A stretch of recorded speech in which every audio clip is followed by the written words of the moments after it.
किसी गांव के बाहर नूरानी चेहरा और सफेद दाढ़ी वाला एक बूढ़ा दरवेश एक घने बरगद के दरख्त के नीचे एक चटाई पर बैठकर खामोशी से इबादत में मसरूफ रहता था। उसका लिबास सफेद रंग की दो पगड़ियों, दो चादरों और दो धोतियों पर मुश्तमिल था। जो पगड़ी, चादर या धोती मैले हो जाती, वो उसे धो लेता और पहले से धुली हुई पगड़ी, चादर और धोती इस्तेमाल कर लेता। गर्मी का मौसम होता या सर्दी का, वो हमेशा अपना बदन मौसम की मुनासिबत से ढांप कर रखता। वो सुबह के वक्त चाय में दो रस या बिस्किट डुबोकर खा लेता और दोपहर व शाम को एक एक रोटी या नान सब्जी के शोरबे के साथ खा लेता। उसके अलावा उसे सिवाय पानी के किसी और ग़िज़ा की तलब न होती। उस बूढ़े दरवेश की खुराक की रोजाना बरवक्त फराहमी का इंतजाम अकीदत के तौर पर उस गांव के नेक दिल नंबरदार ने कर रखा था। खुदा के किसी पाकबाज बंदे की खिदमत के इस नेक काम में उसकी खुदा तरस बीवी और फरमानबरदार अखलौता बेटा भी शामिल था। नंबरदार का बेटा सुबह स्कूल जाने से पहले खुशी खुशी बूढ़े दरवेश को नाश्ता पहुंचाता। स्कूल से वापसी पर पहले वो बूढ़े दरवेश के पास उसका खाना रखकर आता, फिर खुद खाता। शाम को भी वो लड़का फिक्रमंदी से बिना किसी ताखीर के बूढ़े दरवेश को खाना देकर आता। बरगद के दरख्त के साथ ही नंबरदार की जमीन और खेत थे।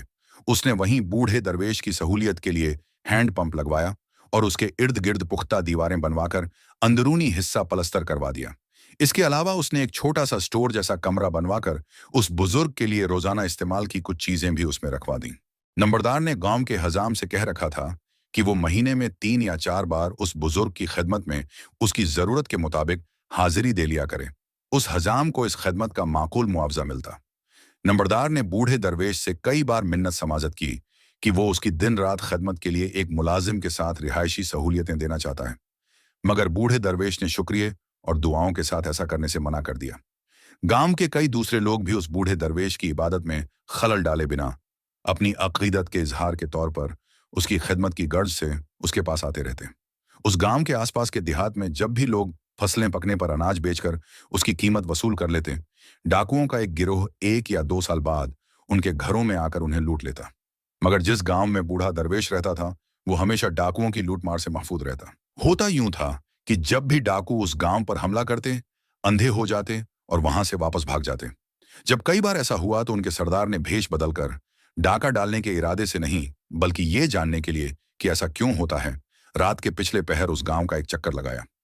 डाकुओं का सरदार जब बरगद के दरख्त के पास पहुंचा तो यह देखकर हैरान रह गया कि एक शख्स सजदे में गिरा हुआ है और खुदा से रो रो कर यूं इल्तिजा कर रहा है, ऐ करीम खुदा, इस गांव का रहमदिल नंबरदार और दूसरे लोग दिल में तेरा खौफ रखने वाले हैं, मुन बूढ़े बंदे से गहरी और सच्ची अकीदत रखते हैं और हर तरह से खिदमत के लिए बेचैन रहते हैं। तू इन सब की डाकुओं से हिफाजत फरमा और डाकुओं को इस हराम की कमाई से निजात देकर उनके लिए हलाल और ज्यादा रिज़्क का बंदोबस्त फरमा। फिर डाकुओं के सरदार ने उसे रोकर ये फरियाद करते भी सुना, ऐ रहीम व रहमान खुदा, तू मेरे खास खादिम रहमदिल नंबरदार, उसकी बीवी और बेटे को अपने बेपनाह फजल और करम से नवाज दे।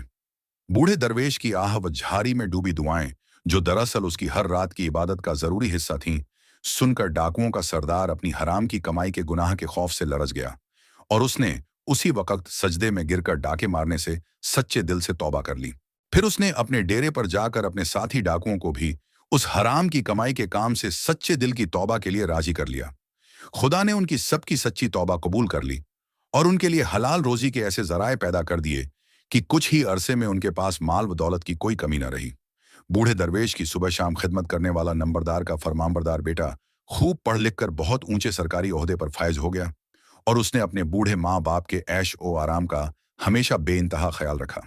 इस कहानी से हमें यह सबक मिलता है कि इंसान को खिदमत का सिला जरूर मिलता है और सच्ची तौबा का इनाम भी। अगर आपको ये वीडियो पसंद आए तो इसे लाइक और शेयर कीजिए और ऐसी ही नई सबकन कहानियों के लिए हमारे चैनल अल्फा मोरल स्टोरीज को सब्सक्राइब करना ना भूलिए। शुक्रिया।